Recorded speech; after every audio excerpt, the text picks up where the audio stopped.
Alright, hey guys, welcome back to another video. This is the Minecraft thing that I was teasing like last week, but anyway, today we are going to be reviewing the Minecraft movie. I saw this in theaters yesterday, but I saw it in theaters today, so this is after I got back from the theater.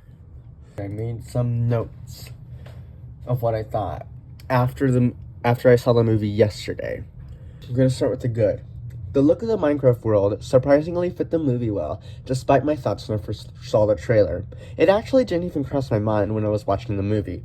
The villager design caught me off guard, but I got used to that as well.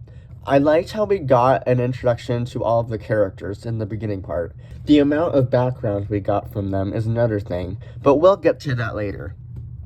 The visuals were really good. I liked the villain's motivation, and it fit well with her character. I liked the rivalry between Steve and Garrett. That was really cute and funny. The comedy in this movie was actually pretty good and had me chuckling at some parts. Even though we don't know what Steve's personality is in the game, I thought that Jack Black definitely played Steve really well. And here are the bad things. The main problem I have with this film is its lack of background for the characters. They gave Magosha a second motivation for getting the orb cube thingy. She wanted to be a dancer, but she was made fun of at another's Got Talent competition, and now she hates creativity. Okay, I know the whole thing with Minecraft is the creativity aspect, but they did not need that to be a second motivation for Madonna. Or Magusha, I don't even know. She had a perfectly good motive by being greedy and wanting gold, so it felt kind of pointless to have. It's such a pointless motive for her, but luckily they don't go too much in depth for it. One of the biggest problems with the background of the characters not being explored enough is they gave Natalie and Henry a dead mom backstory, but they failed to give us any explanation on how their mom died or any mental struggles Natalie and Henry had. Natalie doesn't want to lose Henry because it's the only family member she has, which is a good reason, but she feels overprotective and kind of a pointless character because they don't give the audience something to feel and explain why she would be feeling those things. You can't just say, oh, our mom's dead one time and expect us to remember that through the whole movie.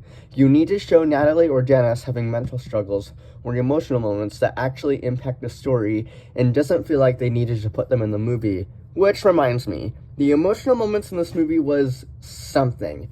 They tried to give Henry I don't belong in this world. Okay. But why does he feel that way? The movie doesn't give us a reason why he feels that way or anything. His rocket didn't work one time and now he's giving up on his creative dreams? Garrett is broke, and they try to give us some moments where he feels pressured and stressed by his financial state, but we don't get to see more of his financial state. We hear him talking about how he's broke, but we don't get to see how much he is broke, like where he lives or anything like that. The detour they take for Garrett to get the diamonds doesn't feel like a big trail like they want us to think. It just made me roll my eyes, and it felt like a separate fun quest that didn't slow down the characters at all. They gave Dawn a personal struggle, and it's along the same lines of Garrett, but way worse because they don't do anything with her personal struggle except for telling the audience at the end that, oh, she left the insurance company and now she's happy. But we didn't get to see her struggle with this at all in the movie. She seemed perfectly happy with her job, except in the movie she does comment about, like, she says, like, it's hard to have, like, 15 hustles, which I guess I overlooked that. Not going in depth with the characters' backgrounds is a really disappointing part of the movie, and I wish they would have delved more into it so I could feel what the characters were feeling. And yet it's so small, and the movie is just a fun time that it doesn't really impact the story that much. Just take all the characters' struggles, and the movie would be perfectly fine. All in all, this movie is a really fun time. It's a very good movie. meaning it's not a masterpiece, but it's not terrible. Just a really fun movie that I will definitely be watching again. Now, that's what I wrote for my first viewing that I watched yesterday. But I just got back from the theater and I watched it today for the second time.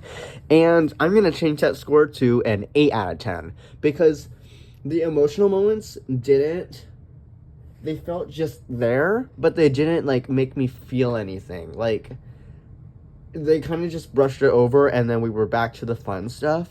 So that didn't really bother me as much, I guess. So yeah, it's an 8 out of 10. It's a really, really good movie. Not a masterpiece, but that is A-okay. It's just a really fun movie, and I would suggest watching it. So that's going to be all for today. Thank you for coming on this journey with me, and maybe I'll make more of these. But I don't know, I'm kind of bad at this. See ya!